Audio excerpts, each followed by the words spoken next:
جب بھی قربانی آتی ہے یہ مسئلہ بھی بڑا زیر غور رہتا ہے کہ جانور خصی کیا جائے یا غیر خصی کیا جائے.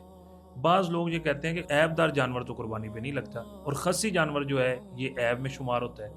اس صورت میں آپ کیا کہیں گے؟ سب سے پہلے تو مجھے یہ بتائیں کہ کس نے کہا ہے کہ خصی ہونا عیب ہے؟ اگر گوشت کھانے کی بات ہوگی تو آپ کس کے گوشت کو پسند کریں؟ زہر پاک صاف اور جس میں سے اسمیل وغیرہ نہ آئے بدبو نہ آئے وہ والا گوشت وہ کس جانور کا ہوتا وہ خصی کا ہوتا ہے. ہے؟ غیر خصی کا آپ کیوں نہیں پسند کریں گے؟ تو صاف ظاہر ہے مصحف وہ تو غلاظت کو منہ لگاتا ہے, وہ پیشاب پیتا ہے, تو اس کو نہیں پسند کیا جاتا. لیکن جو لوگ یہ کہتے ہیں کہ یہ عیب ہے ان کو کس طرح مطمئن کیا جائے؟ دیکھیں خصی ہونا کوئی عیب نہیں ہے.